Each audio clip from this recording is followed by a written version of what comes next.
आइए दोस्तों, Nifty 50 on my view में आप सभी का स्वागत है। उम्मीद करता हूँ लास्ट वीक आपके लिए बेहद अच्छा गया हो, बिकॉज यहाँ पे मैं जस्ट मंडे के लिए ही एनालिस कर पाया था। ट्यूसडे और वेडनेसडे, थर्सडे, फ्राइडे एनालिस नहीं कर पाया। तो कोई बात नहीं, देखते हैं निफ्टी 50 को कहाँ पे घूम फिर रही है और कैसे इसको फिर से हम फॉलो करें, कैसे कैचअप करें, इसका डायरेक्शन जो है वो कैसे फाइंड आउट करें। तो अगर मैं निफ्टी 50 को थोड़ा दूर से जूम आउट करके यहाँ पे देखूं तो यहाँ पे एक बड़ा यहाँ पे गैप रहा निफ्टी 50 का फ्राइडे को।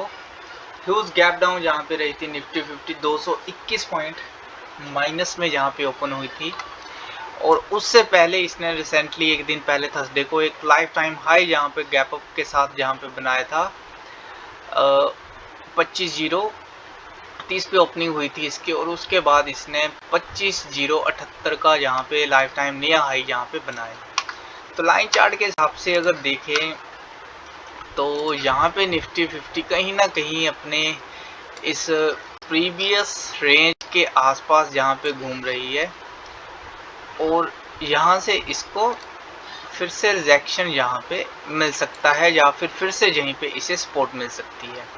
तो इंट्राडे में जहाँ पे इम्पोर्टेंट रहेगा हमारे लिए, अगर हम कॉल के लिए बैठ रहे हैं तो हमें कॉल के लिए यहाँ पे कहीं ना कहीं 851 का कह लीजिए, जो हमारा हाई रहा है यहाँ पे फ्राइडे को, उसके ऊपर कम से कम निफ्टी 50 को निकल देना चाहिए। यानी कि कहीं ना कहीं जहाँ पे क्लोजिंग हुई है 24,717 पे, तो उससे लगभग 130-40 पॉइंट ऊपर यहाँ पे 24,851 है। अगर इसके ऊपर अच्छा खासा यहाँ पे आधा घंटा यहाँ पे निफ्टी 50 स्पेंड कर लेती है तो बड़े आराम से यहाँ पे आपको फिर से 25,000 को अचीव करती हुई यहाँ पे निफ्टी 50 हमें मिलेगी।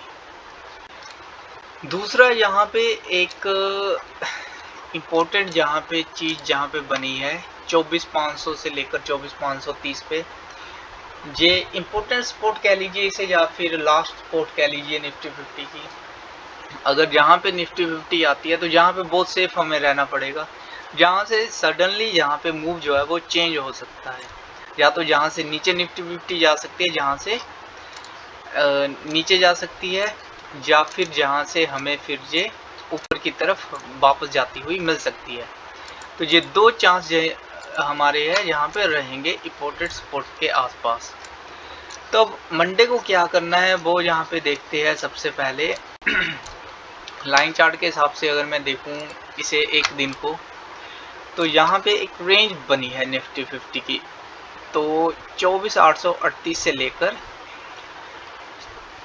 24,736 तक की, या फिर 24,738 भी अगर रख लेते हैं तो 100 पॉइंट का यहाँ पे ये एक बॉक्स जो है वो यहाँ पे ड्रा हो जाता है यहाँ पे। तो इसके बाद अगर हम देखें तो निफ्टी 50 एक तो इसके नीचे है और लास्ट में यहाँ पे एक स्विंग बनाकर निफ्टी 50 ने स्विंग के बीचों बीच में क्लोजिंग दी है। अब हो सकता है थोड़ा ऊपर बढ़ के जहाँ से रिजेक्शन मिल सकता है, या फिर इसके ऊपर चढ़कर जहाँ से ऊपर की तरफ पोल मिल सकता है निफ्टी 50 को। तो ये थोड़ा सा मेरे व्यू के अकॉर्डिंग यहाँ पे निफ्टी 50 का मूवमेंट यहाँ पे हमें मिल सकता है मंडे को।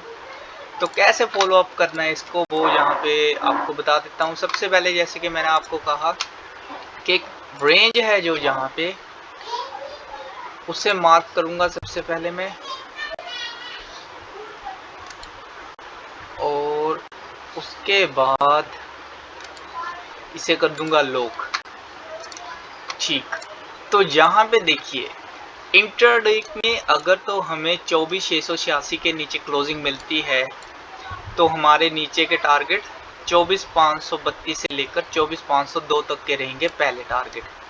अगर इससे नीचे जाती है तो हम 24,530 का एसएल रखेंगे और नीचे की तरफ 24,330 तक के हमारे फिर टारगेट रहेंगे।